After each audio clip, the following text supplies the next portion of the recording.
Una vez más, qué bendición también poder compartir con cada uno de ustedes, todos juntos como iglesia, el hecho de darle la gloria, darle la honra al Señor.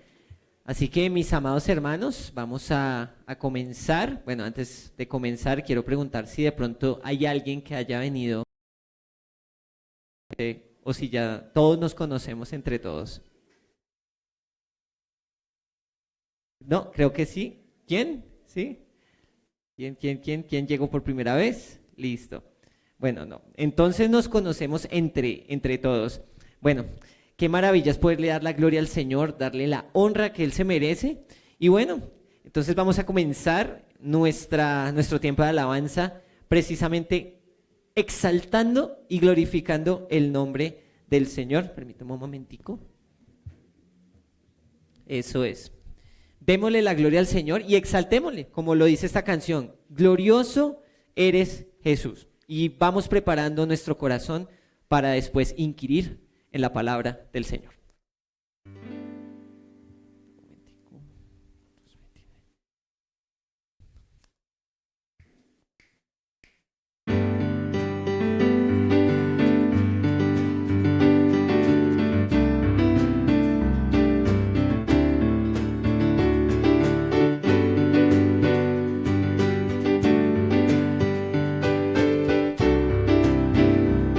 Cantamos juntos. El resplandor del Padre desde la eternidad, por tu palabra todo hecho fue. Las cosas que creaste revelan tu obrar y todo tú lo hiciste para que podamos ver. Glorioso eres Jesús, el mayor del deleite,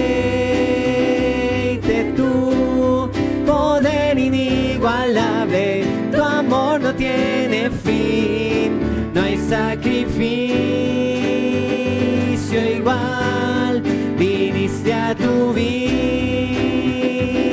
a dar, día y noche nos unimos al canto celestial, glorioso Jesús.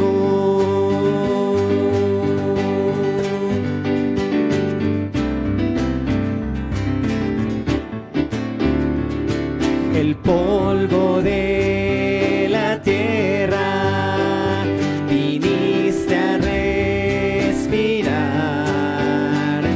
y con el quebrantado a habitar. Tú fuiste rechazado,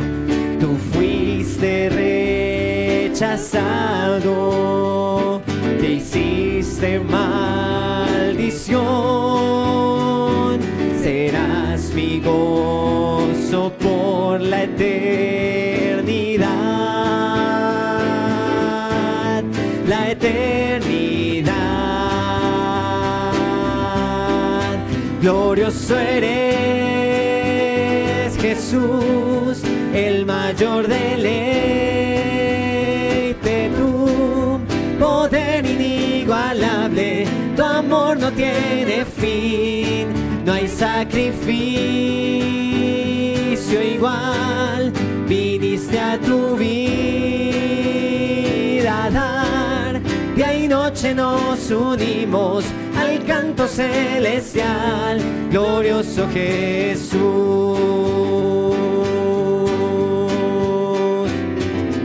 Estás sentado en gloria a la diestra de Dios, la muerte tú venciste y nos salvaste, y aunque no puedo verte, un día regresarás y todo enmendarás al tu venir,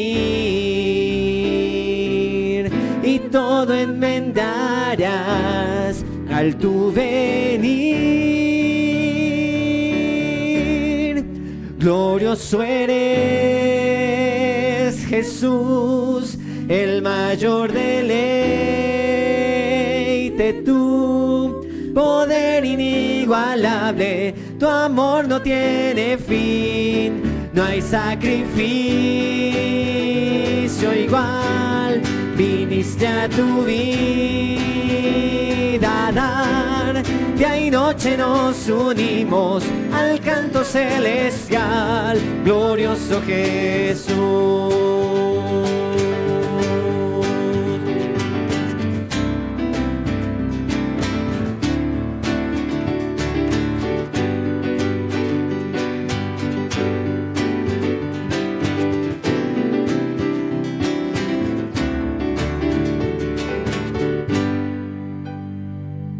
Amén. Y gracias al Señor porque realmente le podemos adorar, le podemos glorificar, le podemos exaltar su nombre, darle el honor que Él se merece. Y también para poder seguir adorando y para poder seguir cantándole al Señor, recordar que esta canción que vamos a cantar ahora es la primera vez que también la cantamos, la hemos cantado antes quizás en eventos relacionados a la federación, pero esta letra dice precisamente que hay un lugar, y hay un lugar realmente en que nuestra alma anhela tanto por ir, por llegar. El Señor lo prometió, Él está preparando lugar para nosotros y Él dice que volverá por nosotros. Entonces, qué bueno es poderle dar la gloria y precisamente cantemos esta canción diciendo que, como lo dice el coro, ellos son su pueblo, nosotros somos su pueblo y Él es nuestro Dios. La ciudad de Dios es lo que nosotros anhelamos. Démosle la gloria al Señor.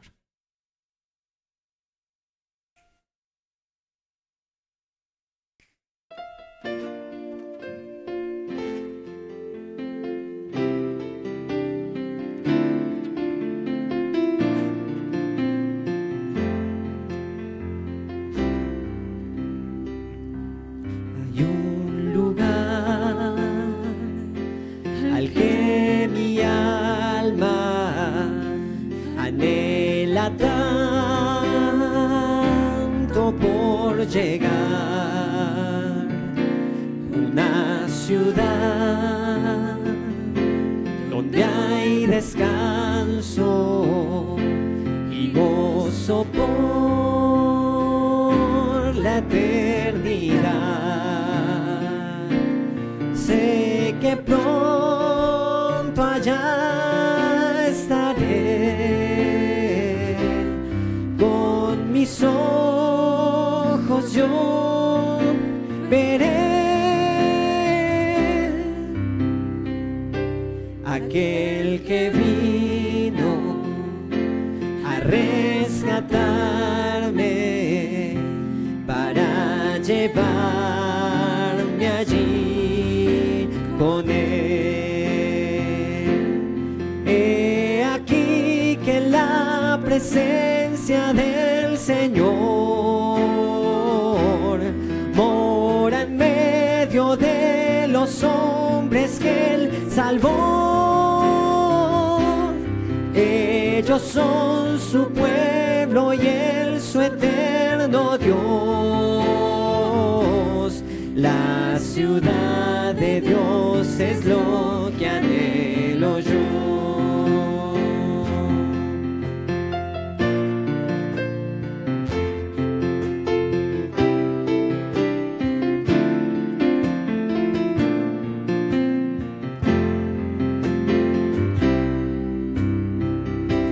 Hay un lugar resplandeciente donde no hay más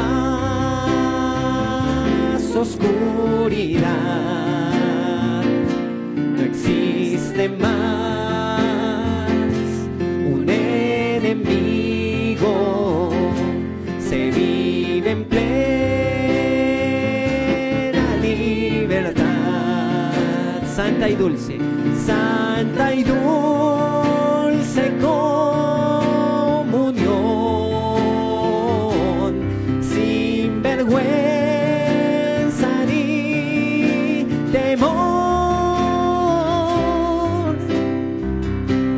pues su justicia cubre por siempre mi pecado y corrupción. He aquí que en la presencia del Señor mora en medio de los hombres que Él salvó. Ellos son su pueblo y Él su eterno Dios. La ciudad de Dios es lo que anhelo yo.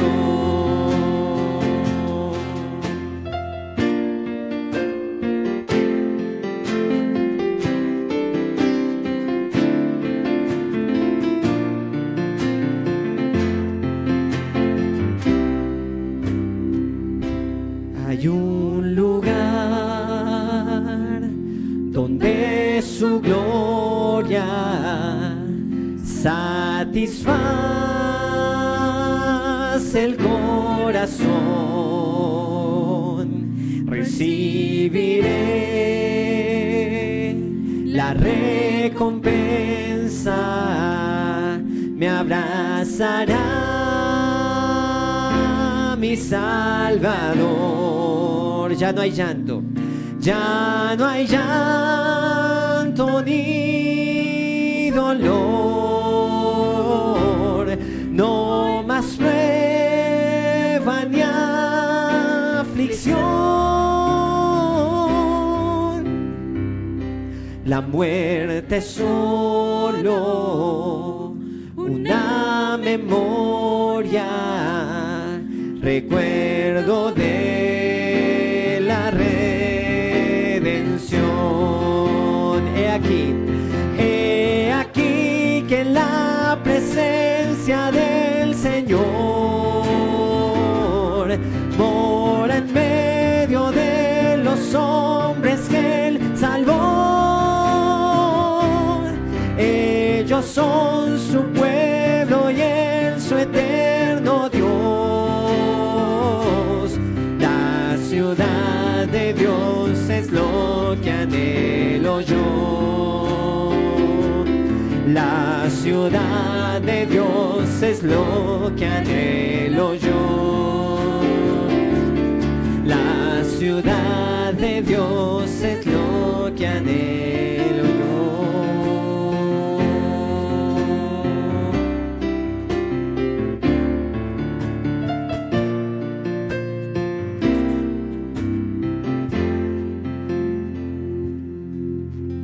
Oremos, mis amados hermanos.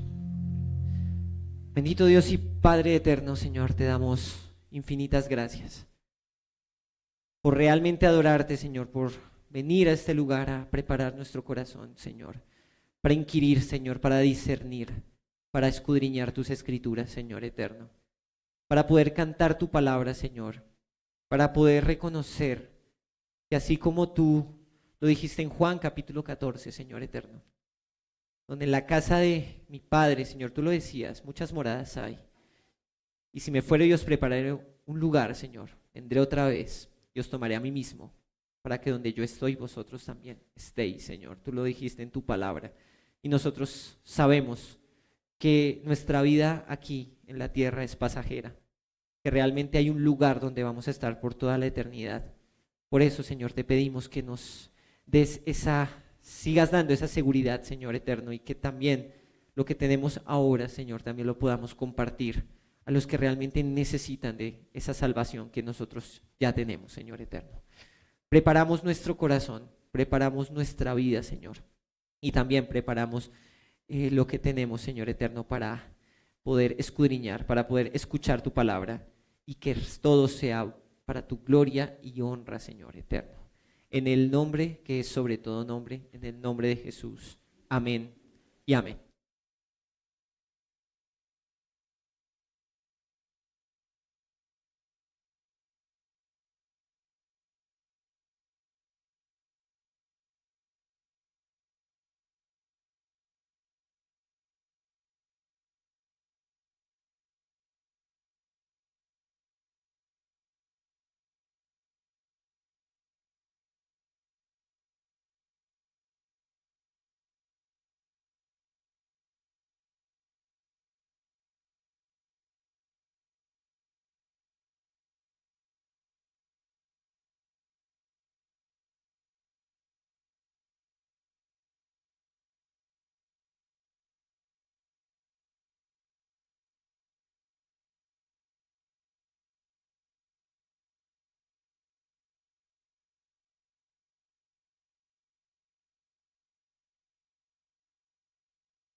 tiempo estaremos allá en la ciudad de Dios, ¿cierto?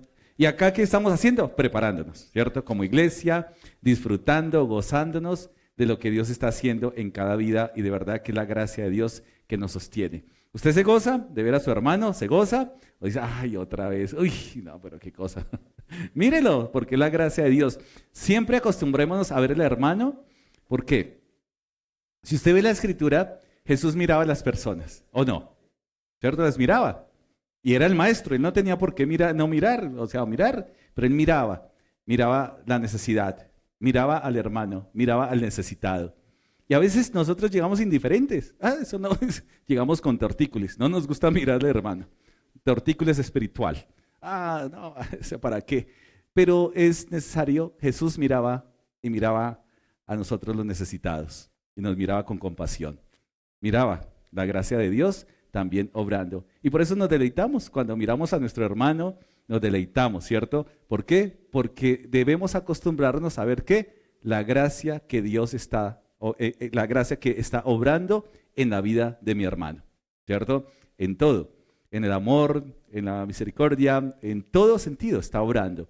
Si yo no miro eso, estoy desconociendo la obra de Dios. Estoy rechazando, no estás dando gracia a mi hermano. Así que es algo que estamos acostumbrándonos a hacer aquí en la tierra para que cuando lleguemos al cielo podamos también, como hicimos acá, deleitarnos y qué más que en la presencia de Dios. ¿Usted lo anhela así?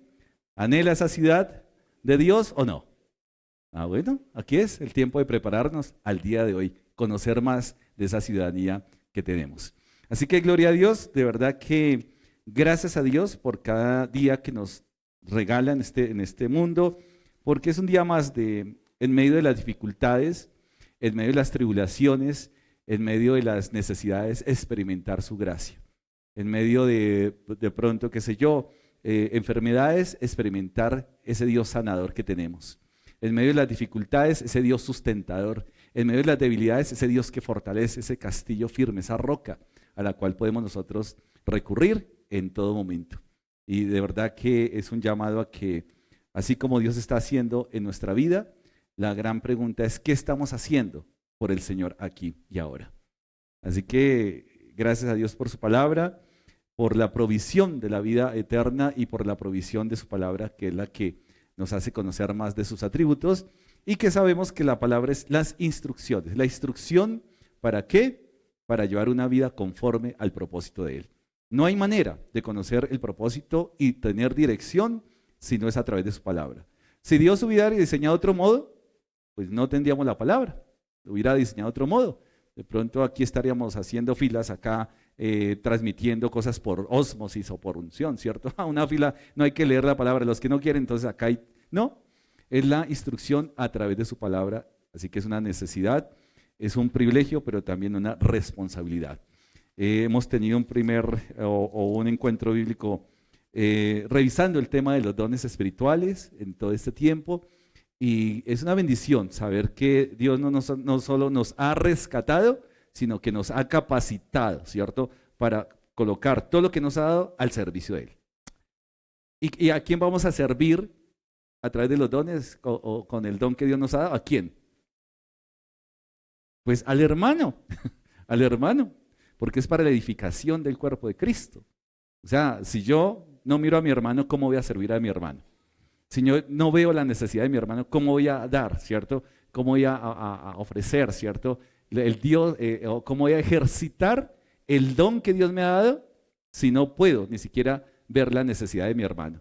Para esos son los dones espirituales, para la edificación del cuerpo de Cristo y obviamente para la gloria de nuestro Señor. Vamos entonces en la carta a los Romanos, y nos hemos detenido capítulo 11. Capítulo 11, hace 8 días leíamos un solo versículo y hoy vamos a estar revisando, estudiando un poquitico del versículo 2 hasta el versículo 10, 2 al 10. Ya hemos entrado un tanto, ¿cierto? Explicando este pequeño contexto, pero hoy profundizando un poco más, el remanente de Israel, ¿no? El remanente. ¿Aquí hay un remanente de Dios? ¿Algún remanente o no? ¿No? ¿Sí o no? 5 remanentes. Bueno, listo. El resto vamos a ver qué es un remanente, porque algunos dirán, ¿y qué remanente? Y la pregunta es bien apropiada, ¿qué remanente? Yo cómo contestar qué remanente si no sé qué es remanente de Dios. Y el remanente de Israel, y a partir del versículo 2, pero quiero volver a leer el versículo 1. Digo pues, ¿ha desechado Dios a su pueblo? En ninguna manera, porque también yo soy israelita, de la descendencia de Abraham, de la tribu de Benjamín. Habíamos visto 2 perspectivas, una positiva, pero otra también oscura, cuando recurre a la tribu de Benjamín.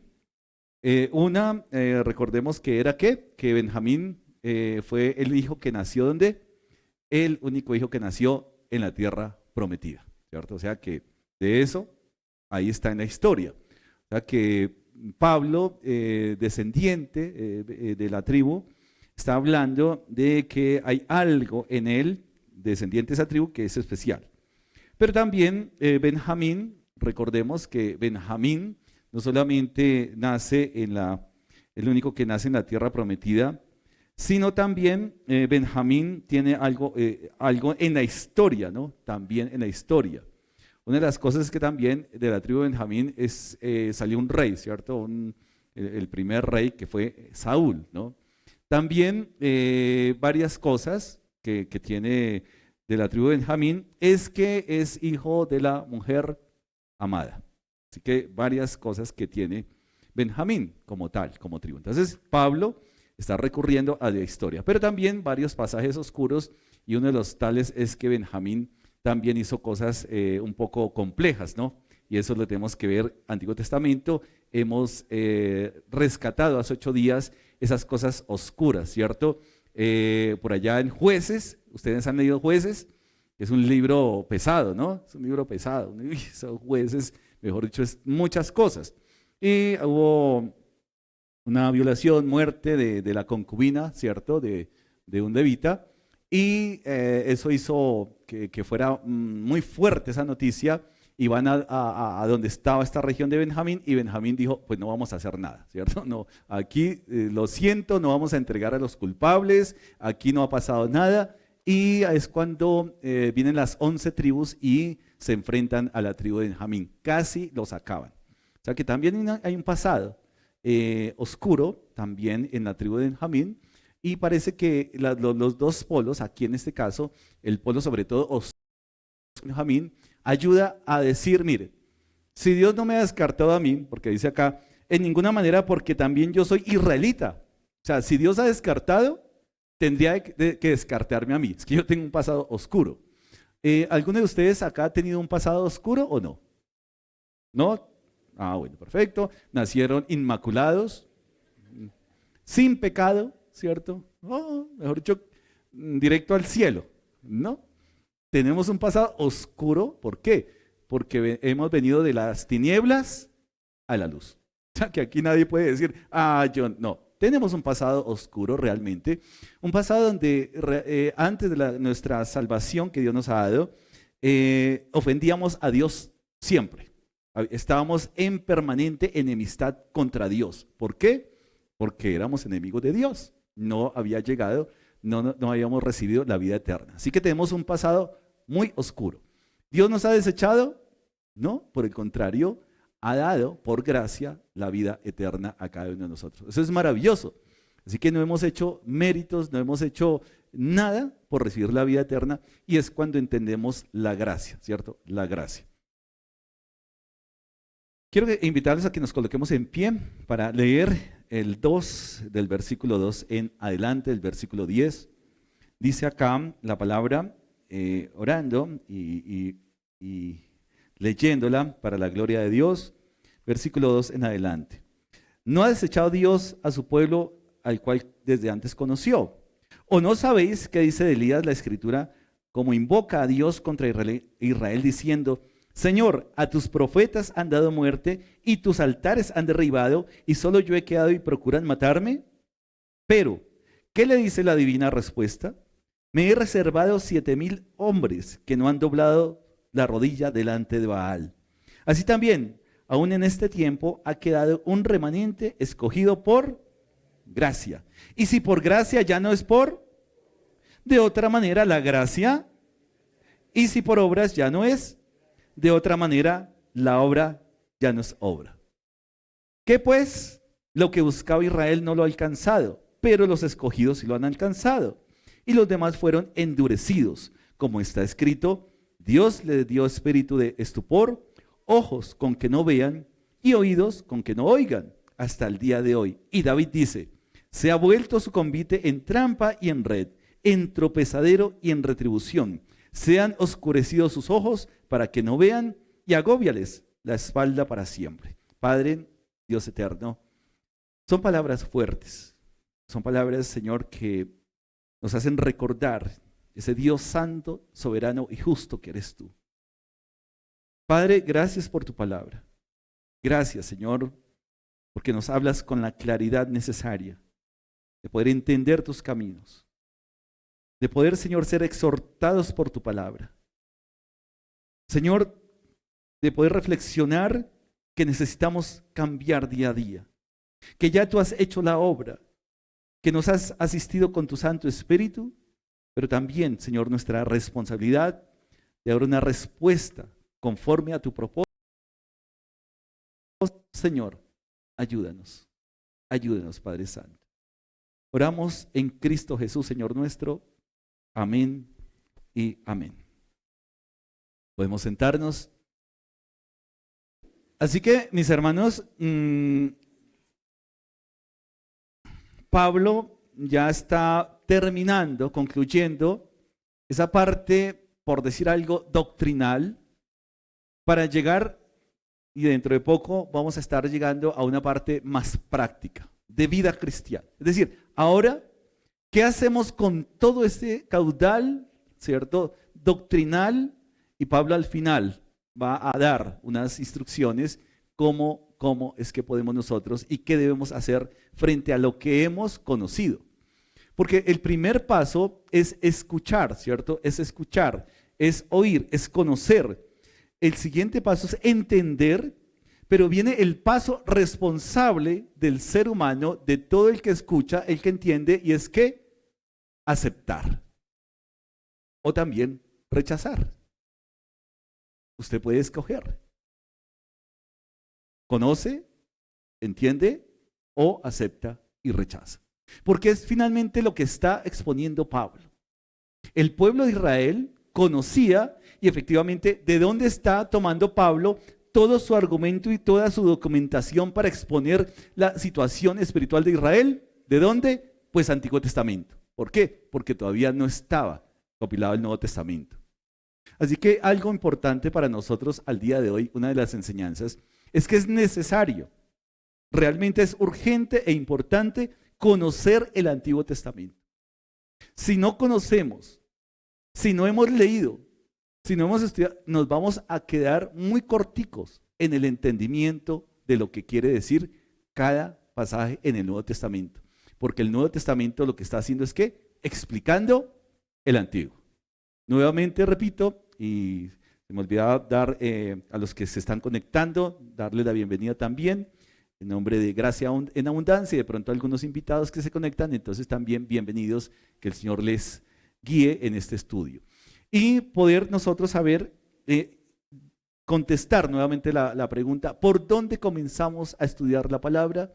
Y la respuesta necesaria, siempre lo hemos dicho, desde el comienzo. Si usted quiere comenzar por otro lado, se va a perder realmente lo que es el comienzo de todas las cosas en Génesis y posiblemente vaya a interpretar de otra manera cosas que la Biblia no le está dirigiendo de esa manera. Y el Espíritu Santo nos va a instruir y llevar y conducir a toda verdad. No ha desechado Dios a su pueblo, al cual desde antes conoció. ¿O no sabéis qué dice de Elías la Escritura? Y Elías, pues evidentemente, el pueblo de Israel sabía perfectamente quién era Elías. Es decir, que al pueblo de Israel usted le puede hablar de un personaje como David, ¿entiende? Y ellos van a conocer exactamente quién era David. Al pueblo de Israel y al pueblo judío usted le puede hablar de Moisés. Y un judío no va a decir, Moisés, oiga, yo nunca he escuchado a Moisés, tan raro, ¿no? ¿Será el cantante ese que...? No. A un judío, usted le va a hablar de Elías y va a conocer quién es Elías. Así que Pablo no está hablando cosas que los judíos desconocían, no. Conocían muy bien, pero que no lo aceptaban en cuanto a la interpretación, y por eso Pablo tiene, ¿cierto?, que a entregarles, como nosotros decimos hoy en día, con plastilina, ojo, su dureza. ¿Qué está pasando? ¿Cómo es que están leyendo la Escritura? ¿Cómo es que ustedes están leyendo, entienden? Porque finalmente en los tiempos de Jesús, acordémonos que los judíos sí conocían la Escritura, que los judíos sí entendían qué quería decir Jesús, porque Jesús decía que Él era Dios, que había descendido del cielo. Los judíos entendían, pero los judíos ¿qué hicieron? Gran parte, no todos, gran parte del judaísmo rechazó. Y hasta el día de hoy siguen rechazando al Mesías prometido en la persona de Jesucristo. Todavía hay dureza en el judaísmo. Así que Elías va a ser un referente muy importante para poder entender el rechazo, la elección, el rechazo, pero también el remanente, ¿cierto? La elección, porque finalmente quien eligió al pueblo de Israel, ¿quién fue? Pues Dios. ¿Quién le dice a Dios, no, ¿por qué no cogiste a los babilonios? Pues porque Dios hubiera podido coger a los babilonios, pero decidió escoger ¿a quién? Al pueblo de Israel. Eso no significó que al ser pueblo escogido, todos dieran una respuesta adecuada y seria frente a esa elección. Eso también pasa en la iglesia de hoy, ¿o no? ¿Usted cree que hay personas, hay cristianos comprometidos y hay cristianos no comprometidos? ¿Será que sí? ¿O todos son cristianos comprometidos? No, también, sí, serán salvos, pero como indiferentes ante la iglesia, como indiferentes ante la obra de Dios, como indiferentes, sí, de pronto salvos, pero salvo siempre salvo, como dicen algunos contextos, pero de servicio, eso de estar sirviendo en la iglesia, estar metido allá como que no es conmigo. También hay dureza al día de hoy. Y eso es prácticamente lo que Pablo también la Escritura nos quiere enseñar. No solamente es conocer la palabra, no solamente es entender, no solamente es enseñar, porque incluso yo puedo enseñar la palabra, pero en mi corazón puedo estar rechazando la palabra y puedo menospreciar la palabra. ¿Eso puede suceder? Por supuesto que sí. Pablo me lo está enseñando acá. Pero Pablo me está enseñando algo y es acerca de la gracia de Dios y acerca del remanente. Elías es un profeta, ¿no? Es un profeta del Antiguo Testamento, siglo IX antes de Cristo. Vivió un tiempo muy complejo. Acordémonos ¿y por qué es un tiempo bien complejo? Porque la dureza y digamos la indiferencia y la idolatría que algunos judíos tenían en los tiempos de Pablo también había quedado en la historia. Varias épocas en la historia, el pueblo de Israel atravesó, por no decir casi toda su historia, atravesó por dureza, ¿no? Por dureza de corazón. Y una dureza de corazón vino cuando dentro de todos los reyes malos, ¿cuántos reyes buenos hubo en Israel y en Judá? ¿Se acuerdan cuántos reyes? Es decir, que esto es una tragedia, ¿no? Esos reyes eran de mal en peor. O sea, no había de dónde escoger. Y en la época de Elías, el rey que estaba ahí era, ¿se acuerdan? Acab, ahí en Israel, ¿cierto? Reino del Norte. Acá, listo. Y este hombre se casa con una joyita que se llama Jezabel, ¿se acuerdan? Pero es que, mejor dicho, y esta señora venía de una nación pagana, no era israelita, ¿cierto? Era por allá de Sidón, ¿cierto? Y tenía unas costumbres terribles. Eso sí, era religiosa a morir, religiosa. Era devota ¿se acuerdan? ¿Devota de quién? De la diosa Sarot o Acera, son las mismas, ¿no? O Istar. Recibe un nombre diferente de acuerdo a la nación, ¿cierto? Pero es Acera, devota a morir de Acera. Entonces, y influye en la vida y en el corazón de este hombre, de Acab. Y Acab, pues obviamente comienza a tener un sincretismo y comienza a adoptar a Baal como Dios, ¿se acuerdan? Entonces hay profetas de Baal y profetas de Acera.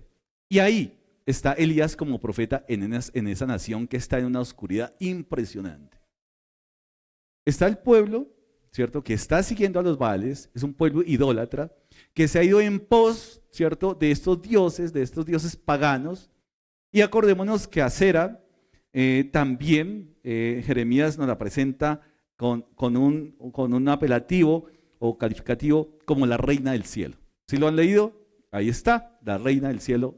¿Cierto? Entonces ahí vamos a ver cómo es que en la historia, cómo es que Pablo recurre a la historia para tener esa radiografía de que a pesar de la dureza del pueblo, a pesar de esa corrupción, a pesar de toda esa profundidad de tinieblas en las cuales ellos andaban en su corazón, Dios había hecho un pacto con ese pueblo y iba a cumplir el pacto.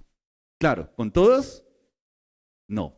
Finalmente habla de un remanente.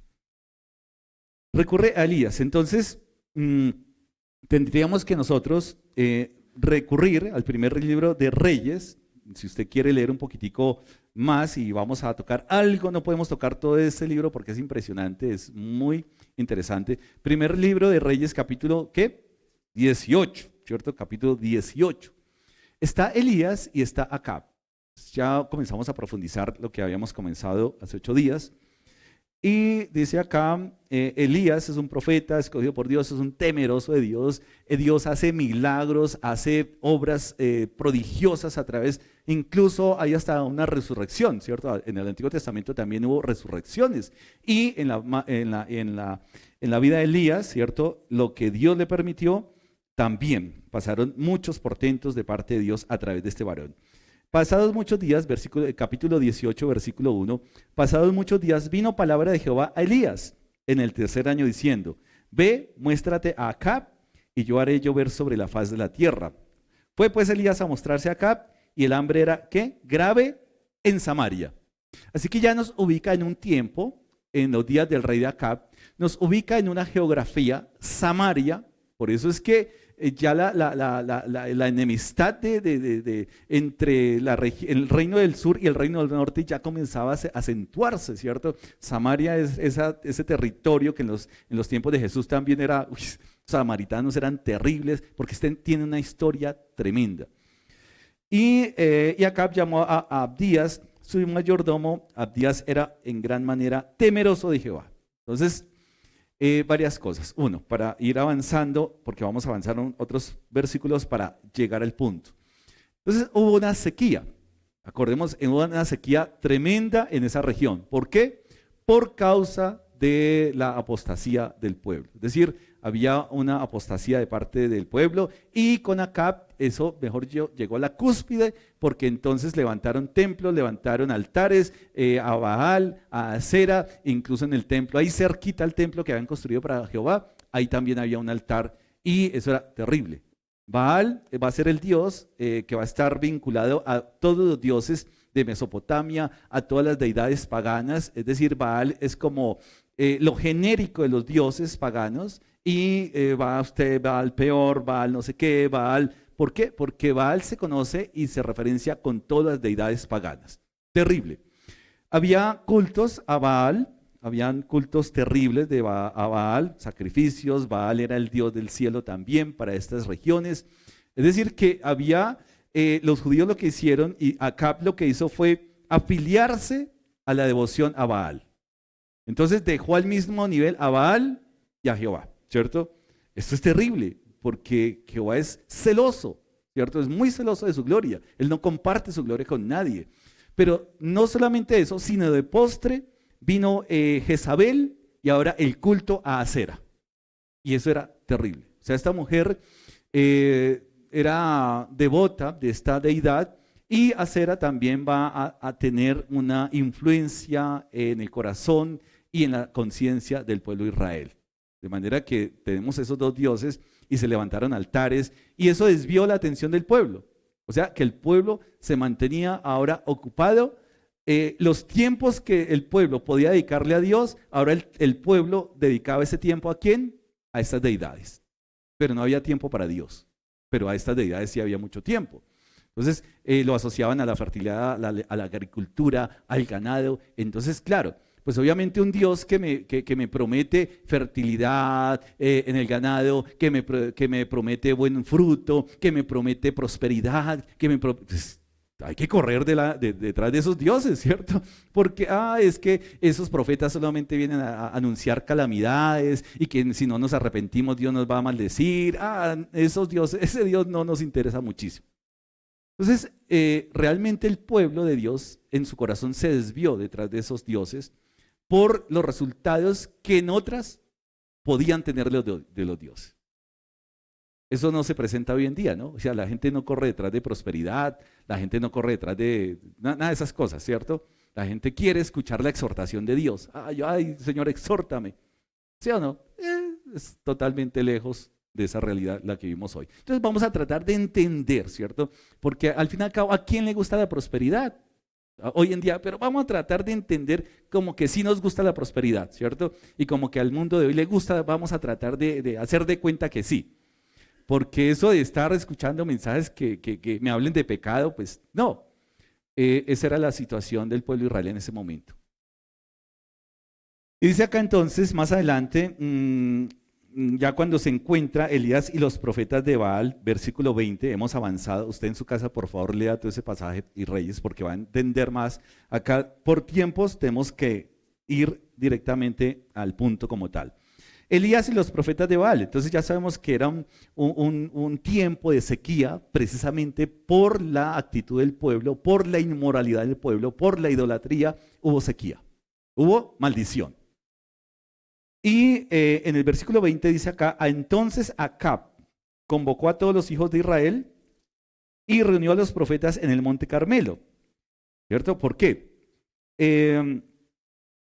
Versículo 17 para entender un poquitico más, disculpen, versículo 17 para entender qué va a pasar acá. Cuando Acab vio a Elías le dijo, ¿eres tú el que turbas a Israel? Y él respondió, yo no he turbado a Israel, sino tú y la casa de tu padre, dejando ¿qué? Los mandamientos de Jehová y siguiendo a los Baales. Envía pues ahora y congrégame a todo Israel en el monte Carmelo y los 450 profetas de Baal y los 400 profetas de Acera. O sea, no eran solamente 450, eran 850 joyitas paganas, ¿cierto? Tremendas. Que comen de la mesa de Jezabel. ¿Quién mandaba en la casa? Ella, ¿cierto? A los casados, ¿quién manda en la casa? Ustedes. Ustedes hacen lo que ellas mandan. Bueno. Por favor, ¿listos? De pronto, eso no sucede acá en esta iglesia, eso es para otras iglesias. No, pero no hay nada que ver, ¿no? O sea, no vamos a comparar Jezabel con damas cristianas porque eso no tiene comparación, por favor. Entonces, no, mire que el pastor está comparando Jezabel con las mujeres. No, hay una distancia muy, muy, muy grande entre esas dos damas que están acá. Entonces Acab convocó a todos los hijos de Israel y reunió a los profetas en el monte Carmelo. Y acercándose Elías a todo el pueblo dijo, ¿hasta cuándo claudicaréis vosotros entre dos pensamientos? Y si Jehová es Dios, ¿qué dice? Seguidle. Si Baal, id en pos de él. Y el pueblo no respondió palabra. Oye, ¿sería tal la ceguera del pueblo? ¿Tal la indiferencia del pueblo? Que no respondían nada. Es decir, eso conmigo no es. Como cuando uno está en el Zoom y de pronto pregunta algo en el Zoom y nadie responde, se cayó el Zoom, ¿cierto? Aquí pasó lo mismo. Se cayó el Zoom. No prende cámara, no apaga la cámara, uno dice algo en el, mi hermano tal, ¿quién quiere orar? ¡Pum! Se apagaron todas las cámaras. Uy, me desconecté, ¿será que? Y los que prenden y apagan y los que no prenden peor, ¿cierto? Porque acá esto no es conmigo. Entonces, acá se cayó el Zoom. Acá todos quedaron en cámara apagada. Y Elías, pues esperando respuesta. Esperando respuesta.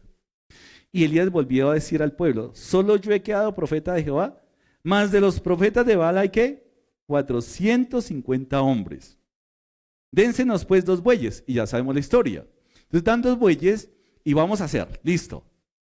Si Baal responde, listo, detrás de Baal. Si Jehová responde, ahí está. Vamos a hacer la prueba. Elías no estaba tentando a Dios, por supuesto que no. Elías está siguiendo la orden de Dios para exhortar a un pueblo su ceguera. Mire hasta dónde llega. Estamos hablando de milagros, estamos hablando de por qué las manifestaciones de milagros hoy no se dan. Sí se dan las manifestaciones de milagros, pero Dios obra milagros cuando la dureza del pueblo es tan grande que tiene que ver obras visibles, sobrenaturales, para que el corazón del pueblo pueda realmente saber quién es el Dios, quién es Jehová de los ejércitos. Eso pasaba. Así que realmente Dios está obrando y Elías no está tentando a Dios, ay, venga a ver si usted es poderoso. No, sabe en quién está confiando, sabe en quién está su confianza y sabe que Dios está respondiendo. Miren ustedes que esto nos da una enseñanza, porque al día de hoy como creyentes todavía decimos, ¿será que es la voluntad de Dios? Y uno dice, ¿cómo así? Pues uno sabe la voluntad de Dios porque ya está escrito acá. ¿Y cómo es la voluntad de Dios? Y daba un ejemplo hace poquito. Ay, pastor, ayúdeme a orar a ver si esa cigarrería que voy a poner es voluntad de Dios. Pues yo creo que por ahí no es el negocio, ¿cierto? Y eso no tiene que orar para saber si es voluntad de Dios. Ayúdeme a orar a ver si ese trabajo que voy a tomar todos los domingos y me toca abandonar el ministerio, si es voluntad de Dios. Yo digo, pues eso no tiene nada que orar, mi hermano, eso ya, no, como que ¿qué oramos, cierto? O sea, ya sabemos la voluntad de Dios. Simplemente es un tema relacional, pero que a veces nos da pereza, ¿cierto? O a veces queremos hacer nuestro propio capricho y nos hacemos lo de la vista gorda. Y como para zafarnos de la responsabilidad, ay, el pastor oró por, y mire, me salió el trabajo, y me salió esa cigarrería y me gané el baloto. Pastor, y esa oración suya, de verdad, es que usted está más cerquita de Dios, ¿no? Entonces, nada de eso. ¿Hay maneras de conocer la voluntad de Dios? Sí, el pueblo conocía la voluntad de Dios, por supuesto, entendía la voluntad de Dios. Claro que sí, pero ¿qué pasó? Rechazó la voluntad de Dios. Quería dar rienda a sus placeres, a sus deleites. Entonces, pues sabemos que efectivamente Dios responde ante el pedido de Elías, ante la ceguera del pueblo, y realmente hace una obra tremenda, porque hay un holocausto que consume el sacrificio y el animalito, el buey que Elías ha colocado. Y que era tremendo porque lo mojó, le echó agua, hizo una zanja, es decir, eso era imposible, ¿cierto? O sea, hágame ese truco ahí como, a ver, ustedes que hacen trucos, pero acá no voy a hacer trucos, voy a evidenciar el verdadero poder de Dios. Y se evidenció. Y ahí estuvo. Y dice que el fuego fue tanto que hasta lamió la zanja con las aguas y todo, y el pueblo todavía dudaba. ¿Cuál fue el resultado? ¿Cuál fue el resultado? Que finalmente fueron avergonzados, y acordémonos que los profetas de Baal gritaban, se hacían heridas, se chuzaban, se pellizcaban, de todo, se hacían moretones, y Elías hasta un sentido de humor negro, ¿no? De pronto está dormido, de pronto está sordo. Es que los profetas también tienen sentido del humor. Y finalmente Baal nunca respondió. ¿Por qué? Porque finalmente era como los idólatras. Teniendo ojos, no veían a Dios; teniendo boca, no había manera de saber qué decían; oídos, pero no oían la palabra. El resultado. Miren el resultado que nos dice la palabra. Entonces Elías le dijo, después de que todo esto, versículo 40, quiero ir al final. Entonces Elías les dijo, ¿a quién? Al pueblo. Prended a los profetas ¿de qué? Para que no escape ninguno. Y ellos, ¿qué? Los prendieron. Y los llevó Elías al arroyo de Cisón, y allí ¿qué? Los degolló. Usted se imagina, ahora, creo que también, no lo relata acá, pero tuvo que haber pasado algo con los 400 de acera.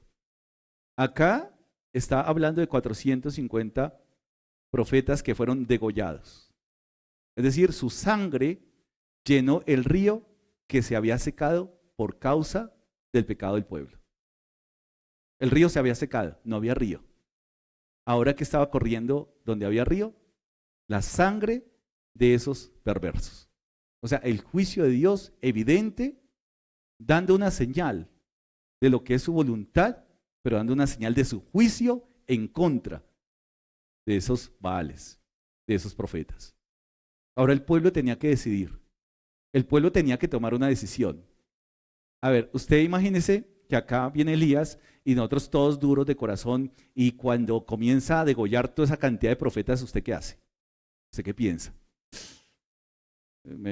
Con permisito yo me piso porque eso no es conmigo. Eso, mejor dicho, yo no me meto en ese problema. Que Elías comience a degollar eso porque a mí la sangre me da náuseas, y yo.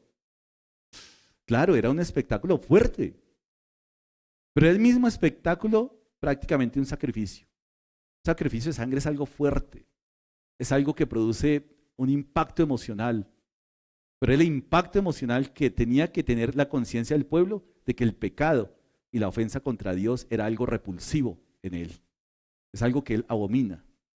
El pecado es algo que no puede resistir Dios, más cuando estamos hablando de un pueblo elegido, cuando es un pueblo que Él ha llamado, ha apartado para que sea luz, y mire cómo se comporta el pueblo, siguiendo otros Baales, siguiendo otras ocupaciones. Así que el espectáculo, lejos de ser amarillista, es realista, mis hermanos. La sangre de esos profetas, esos falsos profetas, llenó el río que antes se había secado por causa del pecado del pueblo. ¿Usted se imagina ese río de sangre? 450. Usted se corta y uy, ay, se me salió el alma. Un poquito de sangre y ya, se espantó. Pero imagínese usted cuántos litros de sangre puede tener un ser humano, y están degollados, está ahí vertiendo su sangre, pero era la dureza del juicio, porque para Dios el pecado no es algo liviano. No es como nosotros somos chéveres. Ay, me dijiste mentira. No, no hay problema, no, tranquilo, me robaste. No, eso es chévere, que yo no tengo rencor contra ti. Volvemos liviano el pecado. Ay, te dije una mentira, pero no, tranquilo, eso no pasó nada. Sí pasó algo, porque el pecado ofende a Dios. No hay mentiras piadosas para Dios. Toda mentira, por liviana que nosotros queramos tratarla, es ofensa contra Dios. No hay sombra en Él, no hay mancha en Él. Y es lo que Él quiere que nosotros reflejemos. Su santidad y su perfección. Sed santos y sed perfectos. Era la orden al pueblo, pero también es la orden a la iglesia. Eso no hay reversa, mis hermanos. No hay que pensarlo. Es la orden de Dios, y ante la orden de Dios, ¿qué hay que hacer? Obedecer. Pero hay que llegar, ¿cierto? A Jeremías más adelante para decir, uy, el pueblo cambió. Uf, por favor. Ya eso ya la época, y Jeremías, es diferente. Y cuando vamos a Jeremías capítulo 7, versículo 18, Jeremías, libro del profeta Jeremías capítulo 7, versículo 18, le decimos, ya esos profetas se acabaron, ya esa plaga se acabó, o sea que ahora sí estamos viviendo en un paraíso. Capítulo 7, versículo 18 de Jeremías dice, los hijos recogen leña, tan lindos, ay, los niños trabajando, ocupados en cosas, recogiendo leña. ¿Qué más sigue? Los padres encienden el fuego, ay, vamos a hacer fogata, tan bonito, chévere. Bueno, todos bonitos, vamos a traer unos masmelos para hacer una cosa así, ¿cierto? Un asado, ¿cierto? Pero, ¿y las mujeres qué? Amasan la masa para hacer tortas a la reina del cielo y para hacer ofrendas a dioses ajenos y provocarme ¿qué? A ira. Oiga, mataron a los profetas. ¿Y qué pasó con el pueblo? Es decir, el pueblo persistió en su dureza, persistió en su pecado. Era el pueblo de Dios, pero era totalmente indiferente ante lo que Dios quería en el pueblo, y era santidad y perfección. ¿Sí vamos ahí? El pueblo persistió. Ya no había excusa, pero el pueblo había sido contaminado. Dios había dicho al pueblo que se guardara de contaminarse de esos ídolos y esos dioses paganos. Pero Jeremías 44:16 comienza, mejor dicho, son solo pasajes para darnos cuenta cuál era la calidad moral del pueblo escogido por Dios, elegido por Dios. Capítulo 44 del libro de Jeremías, versículo 16. Mire la respuesta del pueblo ante el profeta. La palabra que nos has hablado en nombre de Jehová, no la oiremos de ti. Si vemos que ellos sí sabían, ellos sí conocían y ellos sí entendían, pero que había un rechazo total. No era suficiente con conocer la palabra, no era suficiente con entender a quién estaban. Capítulo 44 de Jeremías, versículo 16. La palabra que nos has hablado en nombre de Jehová, no la oiremos de ti, sino que ciertamente pondremos por obra toda palabra que ha salido ¿de qué? De nuestra boca, para ofrecer incienso ¿a quién? A la reina del cielo, derramándole libaciones, como hemos hecho nosotros y nuestros padres, nuestros reyes y nuestros príncipes en las ciudades de Judá y en las plazas de Jerusalén, y tuvimos abundancia de pan y estuvimos alegres y no vimos mal alguno.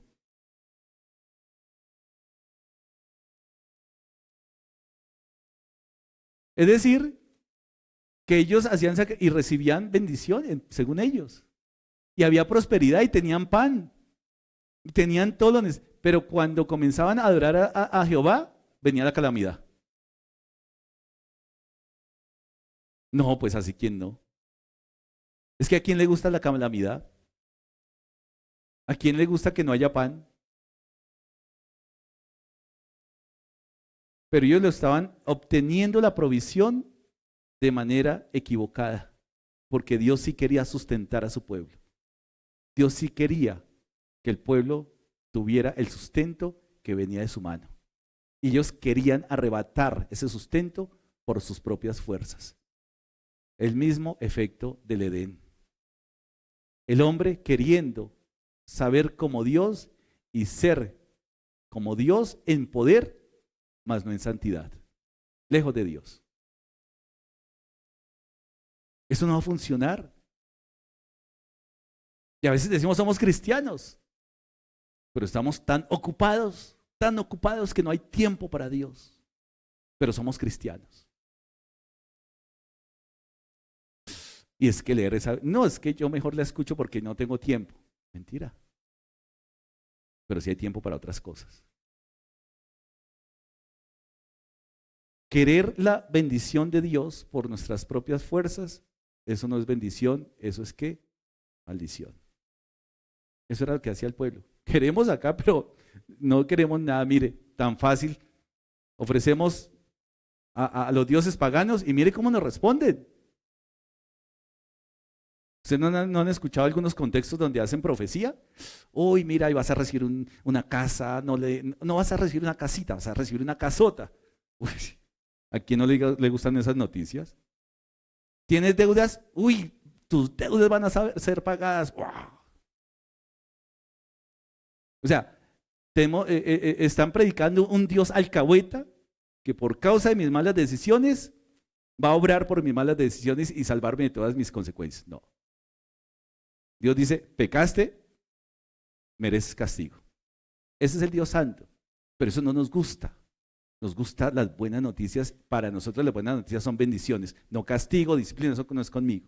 Y el pueblo de Israel quería esa provisión. Derramamos libaciones, así como hicieron nuestros padres, nuestros reyes, ¿cierto? Y tuvimos abundancia de pan y estuvimos alegres y no vimos mal alguno. ¿Qué estaba pasando? Estaban siendo entretenidos y ocupados ¿por quién? Por el enemigo. Así de sencillo. ¿Usted cree que cuando no tenemos tiempo para Dios, es Dios el que nos ha cuadrado la agenda? Mira, Dios dice, entonces Dios nos dice, bueno, te voy a dar 24 horas, pero las 24 horas no vas a tener tiempo para mí, pero tienes que hacer las cosas. No es consecuente, no es coherente. Eso le pasó al pueblo de Israel. Cada 7 años, ¿qué tenía que hacer el pueblo de Israel? Dejar descansar la tierra. Y el pueblo, pero es que dejar de cultivar un año, no. No, si yo no trabajo, me muero.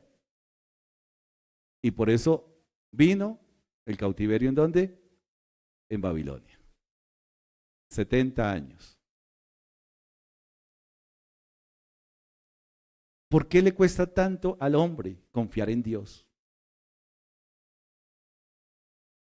¿Por qué nos cuesta tanto en que Dios es nuestro proveedor, pero a la manera de Dios?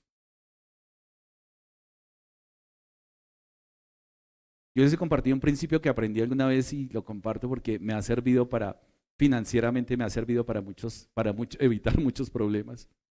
El Salmo 23, que es maravilloso porque dice, mi pastor, nada me faltará.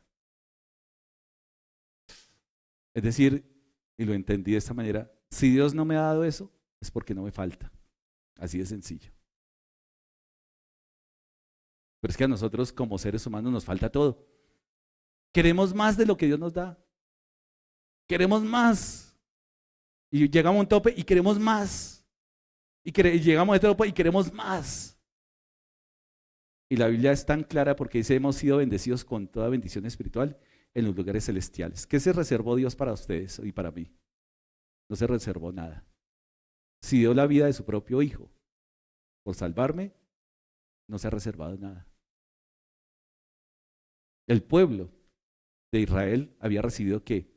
Una bendición, un pacto, una tierra, un gran privilegio de recibir la Escritura de manera directa por parte de Dios. ¿Y el pueblo qué hizo? Renegó de Dios. Dura cerviz. O sea, Satanás en el Edén dejó una huella que es la que hoy tenemos que estar borrando en nuestras vidas y que el Espíritu Santo está ayudando a borrar en el proceso de santificación, y es no hacer las cosas a nuestra medida, sino realmente al propósito de Dios.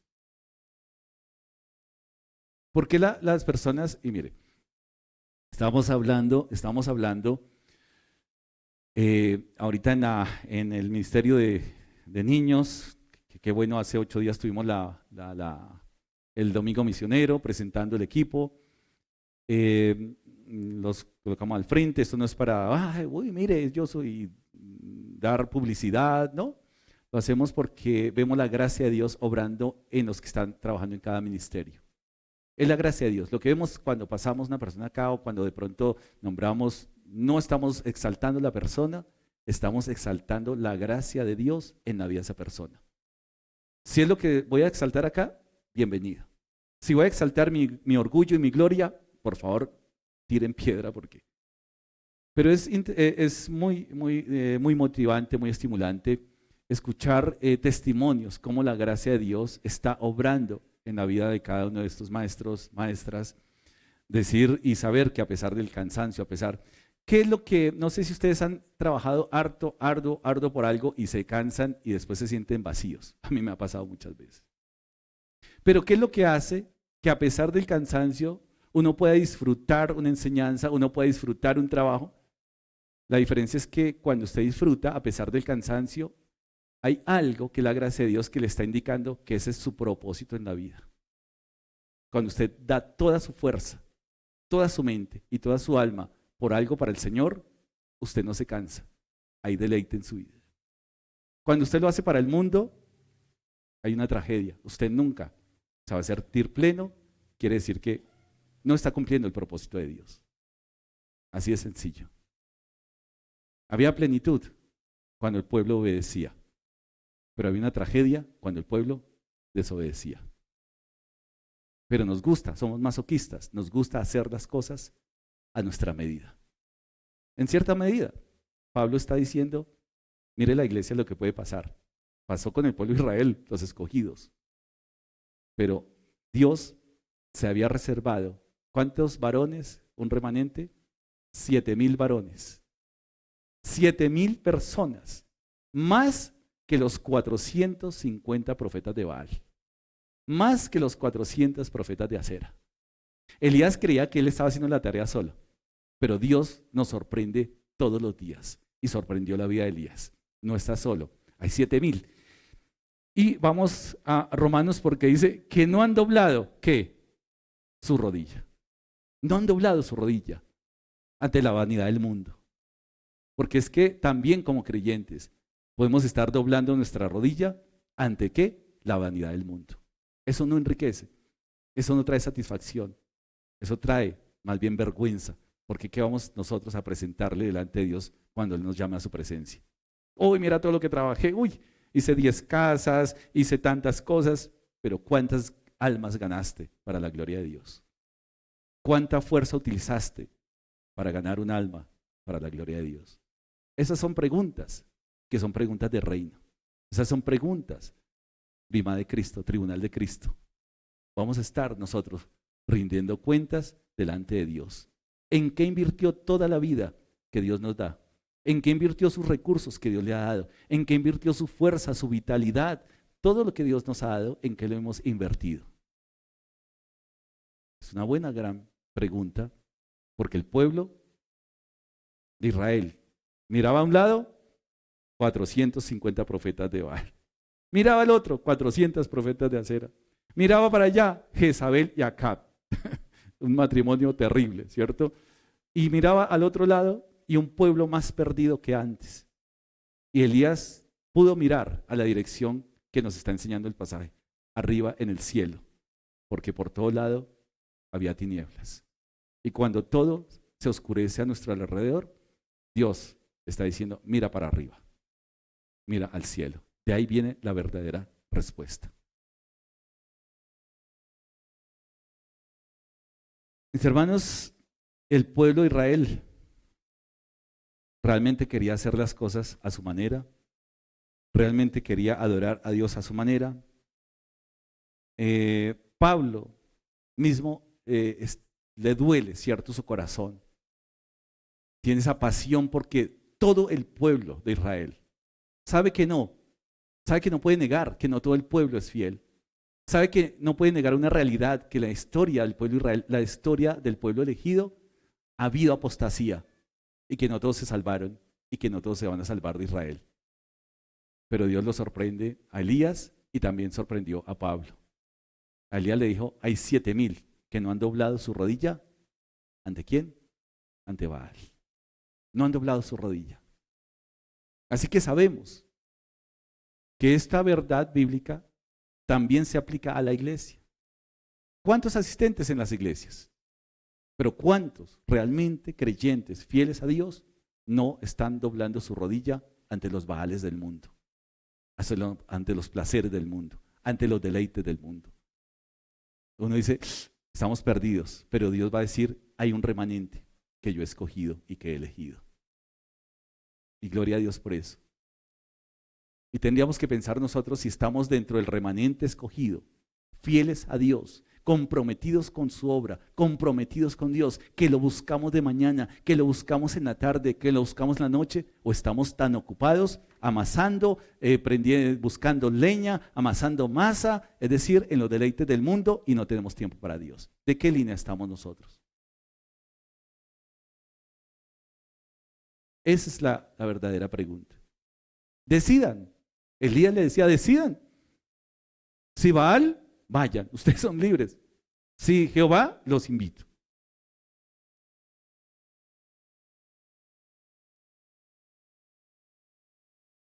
El enemigo realmente nos mantiene ocupados porque la idolatría nos mantiene ocupados.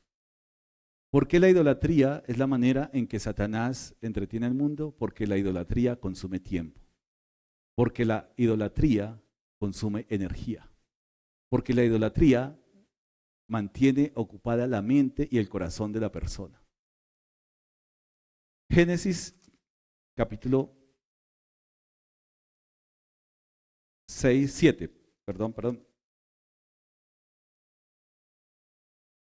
Génesis capítulo 10. Génesis capítulo 10.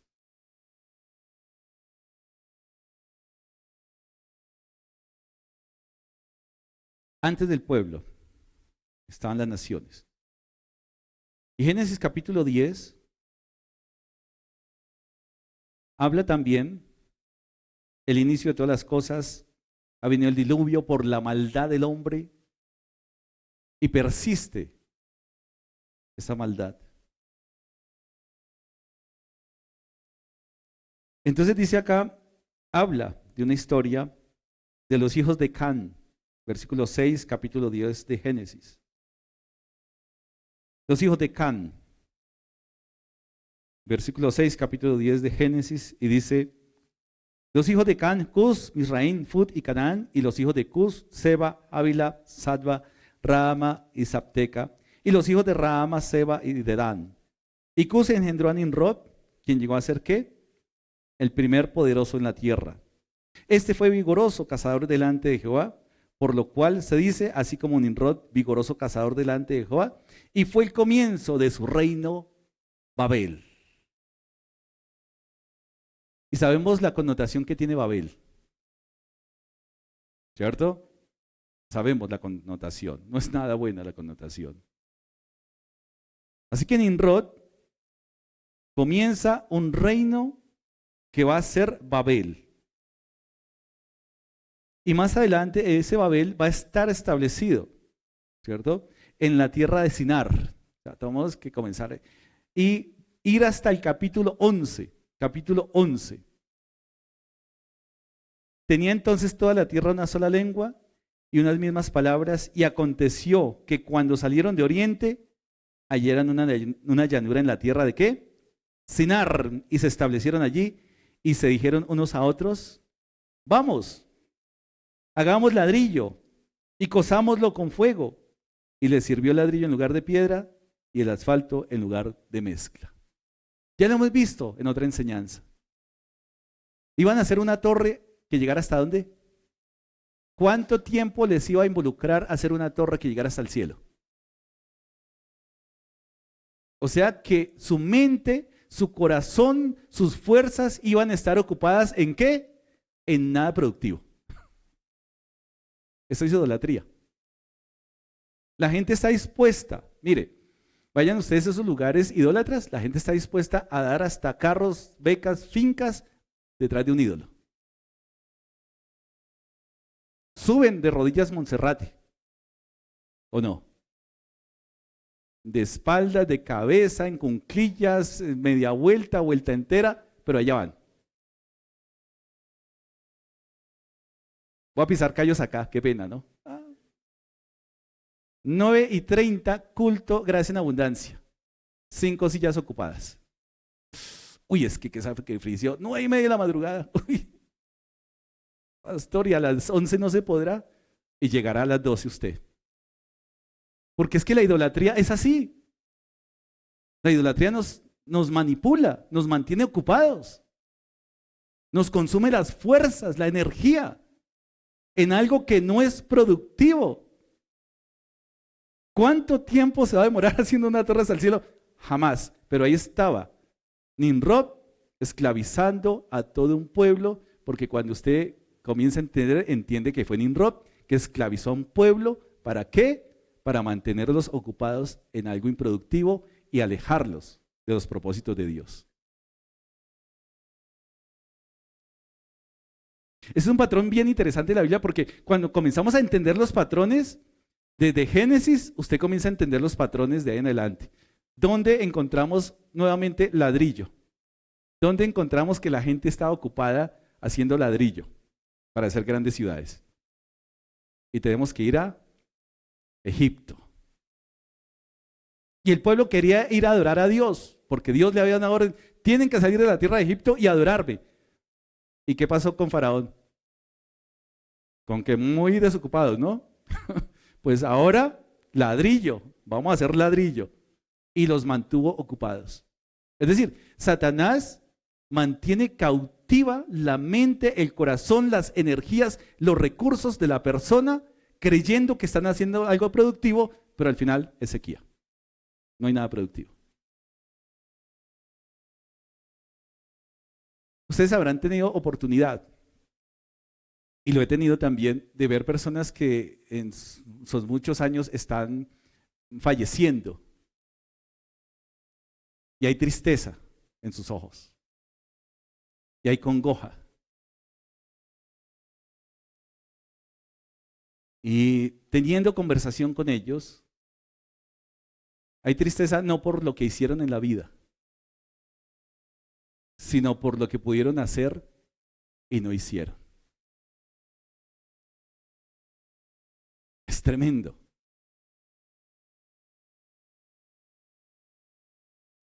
Patrones, entonces, en la Biblia encontramos que el enemigo quiere ocupar la mente, las fuerzas y el corazón del hombre para alejarlos del Dios verdadero. Así funciona. Así funciona. ¿Cuál es el objetivo del enemigo? Pues obviamente la iglesia, el creyente. Efesios lo dice, ¿no tenemos lucha?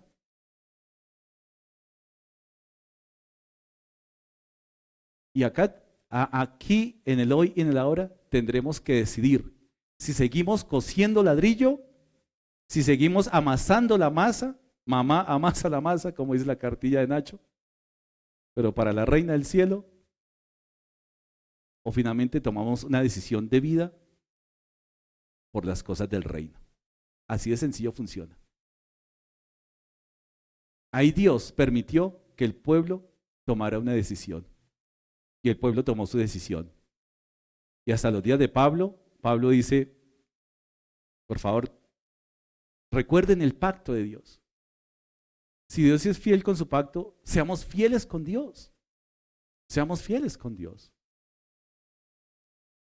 No ha rechazado a Israel. Seamos fieles. Pablo se duele, y es que uno se duele con la dureza del corazón de los creyentes. Estamos tan ocupados amasando la masa para la reina del cielo. Estamos tan ocupados cosiendo ladrillo, creyendo que estamos haciendo algo. Ustedes han leído Eclesiastés, ¿cierto? Muchos han leído Eclesiastés.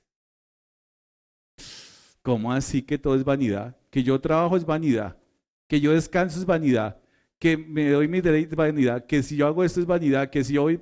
Claro. Acuérdense que Eclesiastés es todo lo que se hace alejados de Dios. Usted puede tener éxito en el mundo, claro, ya recibió su aplauso y claro, pero lejos de Dios, eso da tristeza, eso no trae gozo. El pueblo hubiera podido hacer la obra de Dios si hubiera sido un pueblo comprometido. Pero ahí Elías estaba recibiendo también una lección. Elías era un hombre, un profeta fiel, un profeta que confió y un profeta que sabía cuándo y cómo iba a responder Dios. Eso es intimidad con el Señor. Eso es conocer la voluntad de Dios. Eso no es decir, venga, oremos a ver si la voluntad de Dios. No quiero decir que no haya que orar por la voluntad de Dios. Claro que tenemos que orar. Cuando vamos a hacer un proyecto misionero, oramos para dirección. Pero ya la Biblia nos habla fuertemente en cuanto a las decisiones que tenemos que tomar.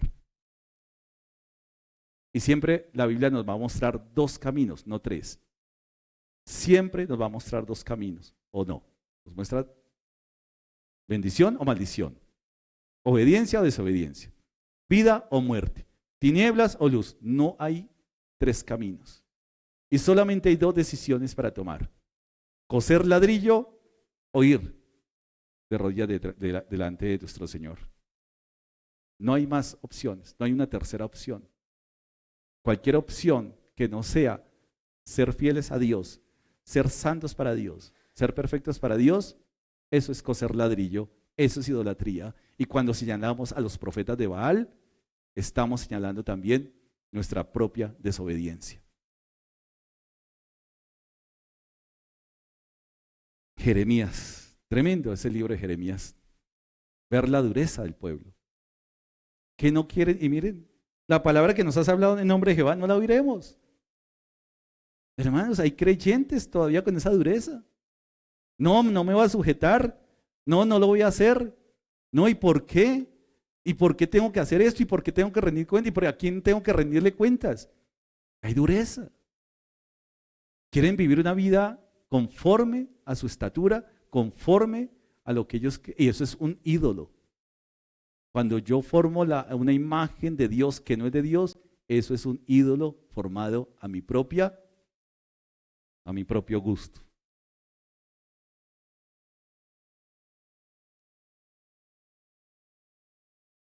Dios le había dado una orden al pueblo de Israel, Pentateuco, en el libro de Deuteronomio.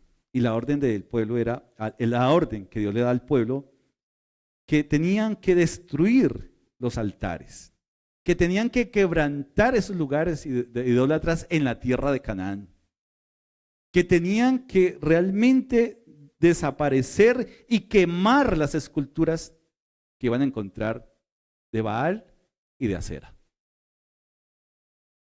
Pero el pueblo, cuando lo iba a hacer, había algo que le impidió hacerlo.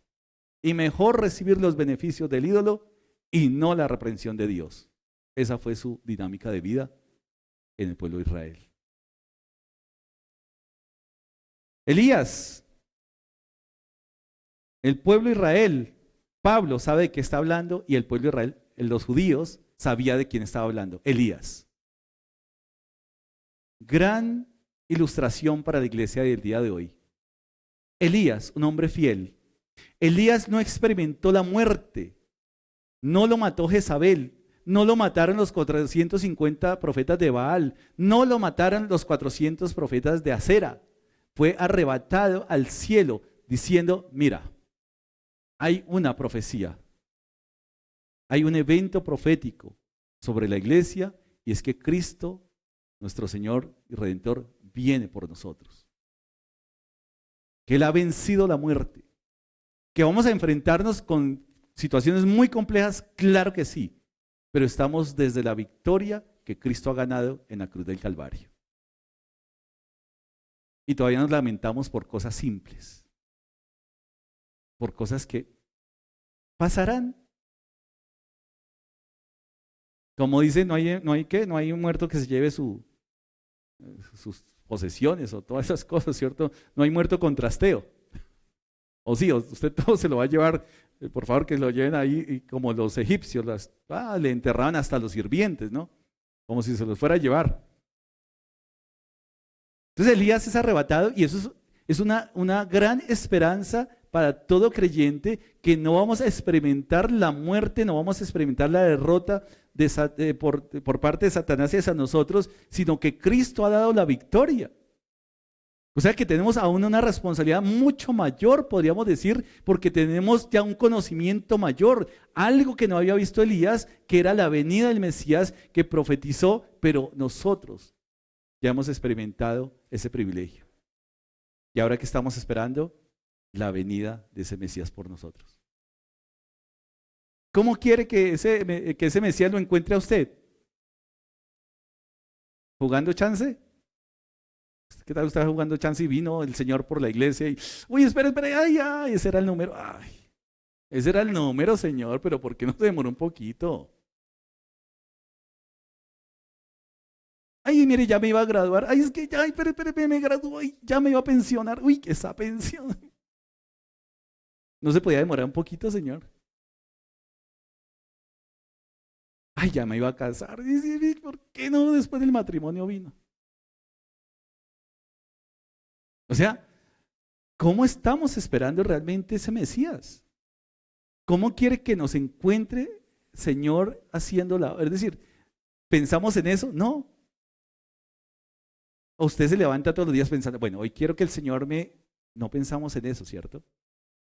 Porque todavía estamos cosiendo ladrillo. Estamos tan ocupados que eso no pasa por nuestra mente. ¿Qué pasa por nuestra mente cuando nos levantamos? Venga, a ver cuántos likes me dieron en el Face. Uy, no, esa publicación, los maté con esa publicación. Venga, a ver quién me dejó mensaje de WhatsApp. Uy. Ay, el recibo de Codensa. Ay, yo no, ¿y ahora qué voy a hacer? No, me morí. O sea, sí. O sea, nuestra mente está acostumbrada a coser ladrillo. Nuestra mente tenemos que ejercitarla para las cosas del Señor. tenemos que ejercitarla para las cosas del Señor. Yo aprendí algo que realmente marcó mi vida y que realmente lo he experimentado y parece muy carismático, pero realmente funciona, digamos, en los términos buenos, no es ninguna cábala o algo. Me decía alguien que cuando me veía muy ocupado en todo esto de trabajo y en esa época yo vivía, pero más ocupado haciendo más harina, amasando más masa. Y me decía, Héctor, tienes que ocuparte de las cosas del Señor y verás cómo el Señor se ocupa de tus cosas. Y efectivamente fue así. No, es que yo tengo que hacerlo. No tenía tiempo para el Señor y el Señor arregló mi agenda para toda la vida. Con eso les digo todo. Ocúpate de las cosas del Señor y Él se ocupará de tus cosas. Realmente es así. Necesitamos descansar en esas ocupaciones. Necesitamos dejar de confiar en nosotros mismos, en nuestra arrogancia. Yo fui muy arrogante. Es que si no lo hago yo, a mí me decían, no, es que si usted se sale, la empresa se va a quebrar. No, la empresa se quebró y yo no salí de la empresa, o sea que yo la quebré.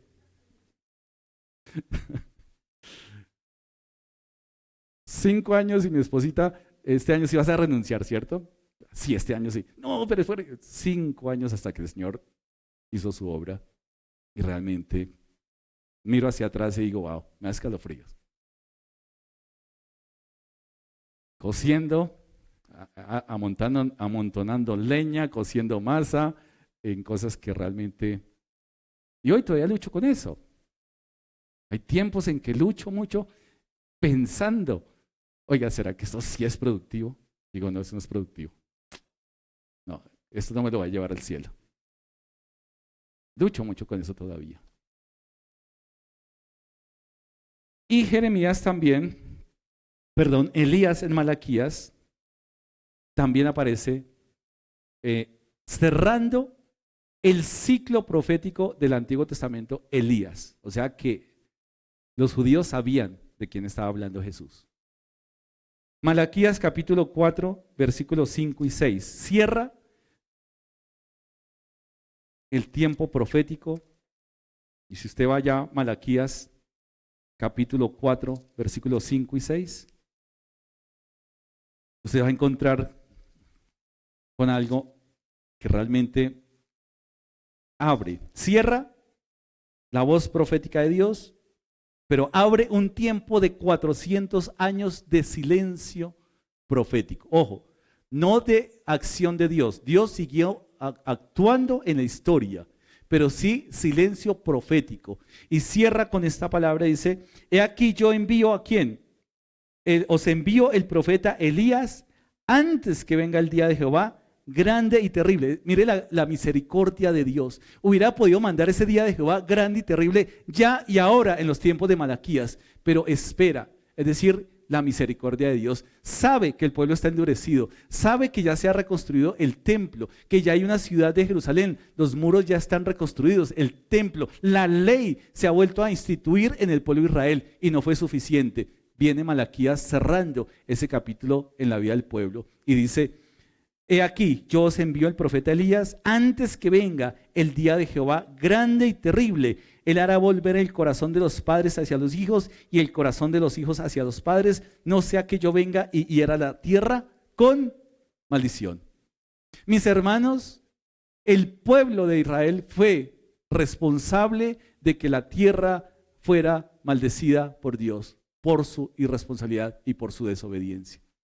Nosotros, nuestra vida afecta la vida de una iglesia, claro que sí. Nuestro pecado no nos afecta solamente a nosotros, afecta al cuerpo de Cristo. Su indiferencia, mi arrogancia, mi orgullo, mi altivez no me afecta a mí, afecta la vida de toda una comunidad. No es que eso nadie lo sabe, pero Cristo sí lo sabe. Dios sí lo sabe. Por eso para Dios, su iglesia es importantísima. Y será tan importante que Cristo ha dado su vida por la iglesia. Ser incorporado a la iglesia es el gran privilegio, mis hermanos. debe ser el gran privilegio de todo cristiano, pero también el gran compromiso de todo remanente de Dios. ¿Sabe qué es un remanente? La definición de un remanente. Un remanente es lo que sobra de una porción más grande. Es algo que son pedazos sin valor, es la definición de un remanente.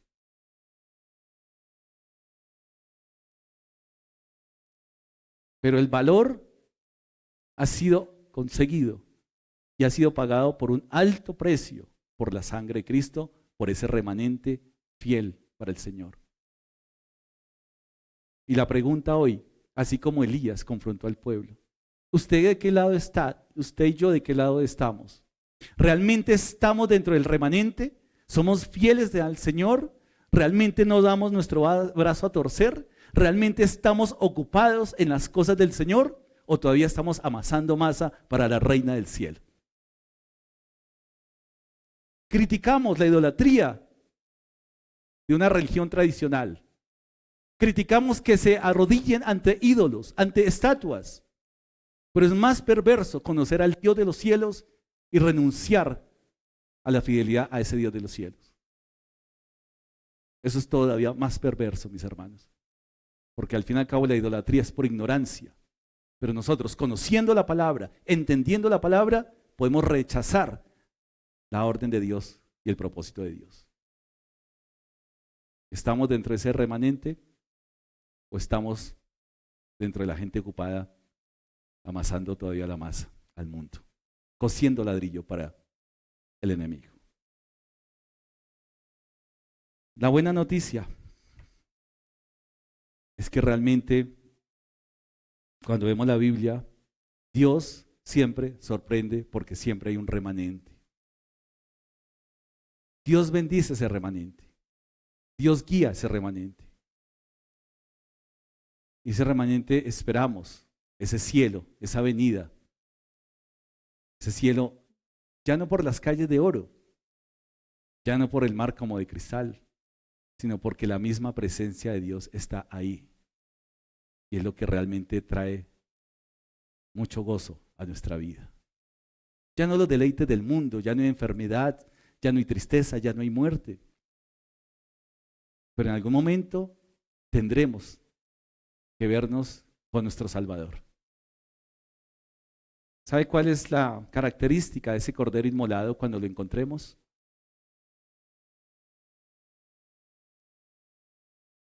Sus señales. Por usted y por mí. Señales en sus manos, en su costado, que él mismo invitó a los que no creyeron, a sus discípulos, que metieran sus manos, su dedo. Un alto costo por ser el remanente de Dios. Un alto costo. Queremos realmente que muchos sean el remanente. Muchos los llamados. Padre y Dios eterno, Señor, gracias por tu palabra. Gracias, Señor, por la historia contenida, Señor, en la Escritura. Gracias, Señor, porque son palabras que nos confrontan ante una realidad que tenemos que afrontar día a día. Servirnos a nosotros mismos o servirte a ti, único Dios verdadero. Señor, perdona porque nos cuesta confiar en ti. Perdona, Señor. Es un gran pecado, Señor, porque no depositamos en las cosas que no se ven, en las cosas venideras, en las cosas del reino, sino depositamos, Señor, nuestra confianza en nuestra propia prudencia. Gracias por la vida de este apóstol Pablo, por ese siervo que cuando tú lo llamaste, fue obediente a tu llamado, que no rechazó tus órdenes, tus mandamientos, sino por el contrario, la evidencia de una vida transformada por el poder del Evangelio, de perseguidor a perseguido. Pero gracias, Señor, por ese modelo de tu Hijo amado, Señor, en la cruz del Calvario, que a pesar de venir al mundo, fue rechazado. Pero tu infinito amor hizo que muchos creyéramos en Él. Gracias, buen Dios. Oramos por los que aún no te conocen.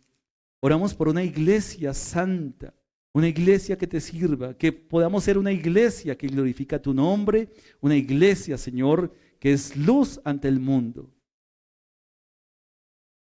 Que podamos colocar tu nombre en alto para la gloria de tu nombre. Gracias, buen Dios. Y nos vamos, Señor, de ese lugar confrontados, pero también, Señor, estimulados por tu palabra de poder, por la victoria que has ganado en la cruz del Calvario. Gracias, Señor. A ti sea la gloria y la honra, y oramos en el precioso nombre de tu Hijo amado, nuestro Señor y Salvador, Jesucristo. Amén y amén.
Sí.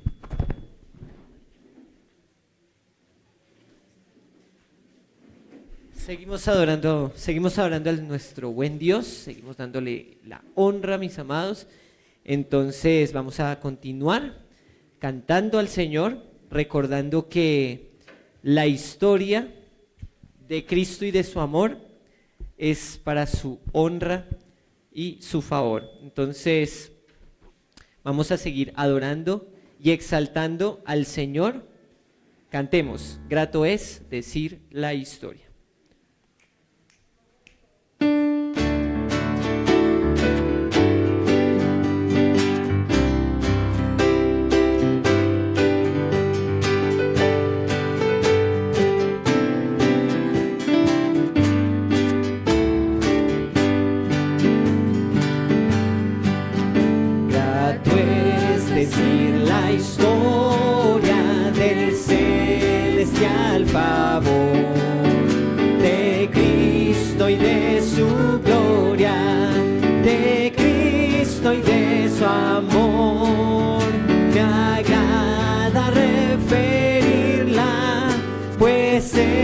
Es la verdad y nada satisface cual ella mi ansiedad. Cuán bella es esa historia, mi tema ya en la gloria será la antigua historia de Cristo y de su amor. Caballeros, grato es decir la historia que brilla cual fanal y en glorias y portentos no reconoce igual. Me agrada referirla, pues me hace mucho bien. Por eso a ti deseo decírtela también, todos juntos. Cuán bella es esa esta historia, mi tema ya en la gloria será la antigua historia de Cristo y de su amor. Grato es decir la historia que antigua sin vejez parece al repetirla más dulce cada vez. Me agrada referirla, pues hay quien nunca oyó que para serle salvo el buen Jesús murió. Cuán bella es esta historia, mi tema ya en la gloria será la antigua historia de Cristo y de su amor. Cuán bella es esta historia, mi tema ya en la gloria será la antigua historia de Cristo y de su amor. Amén.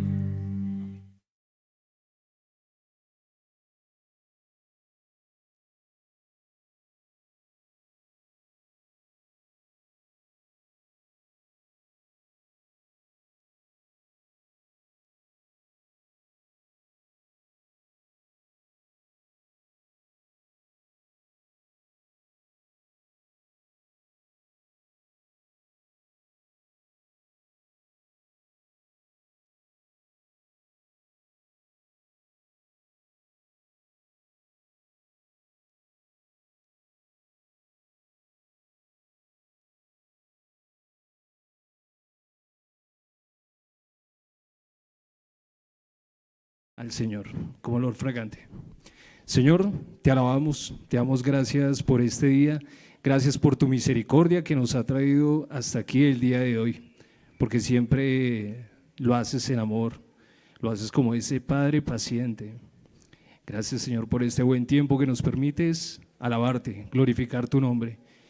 Y, Señor, venimos a darte las gracias y a poner en tus manos, Señor, estas ofrendas que de antemano has puesto en nuestros corazones, que hemos preparado para dar de gracia, así como de gracia hemos recibido.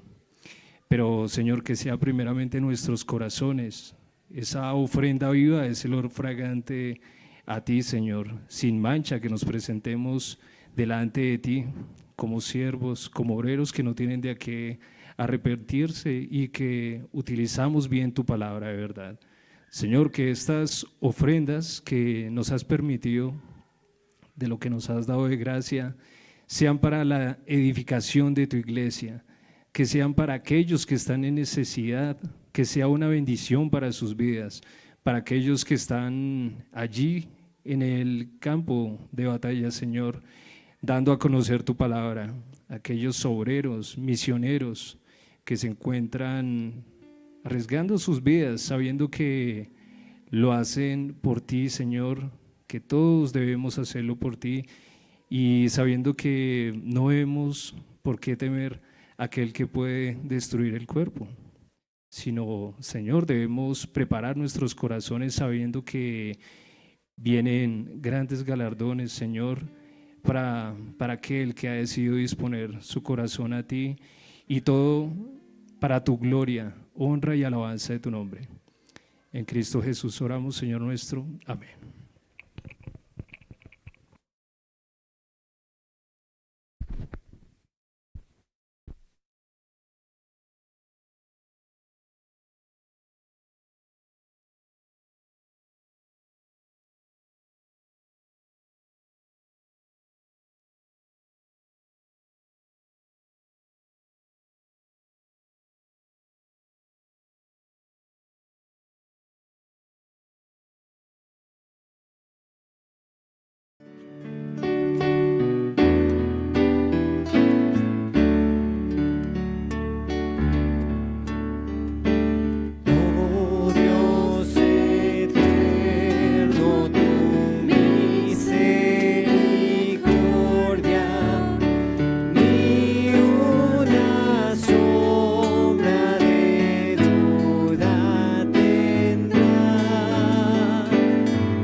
siglos mi Padre serás.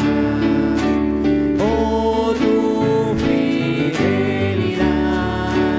oh, tu fidelidad, cada momento la veo en mí.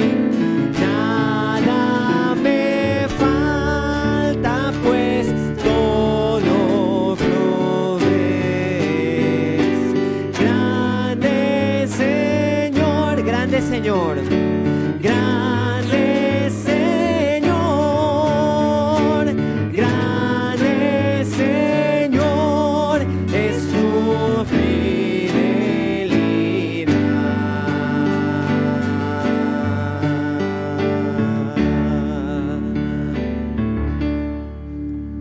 Sigamos exaltando al Señor. En momentos así, levantemos nuestra voz.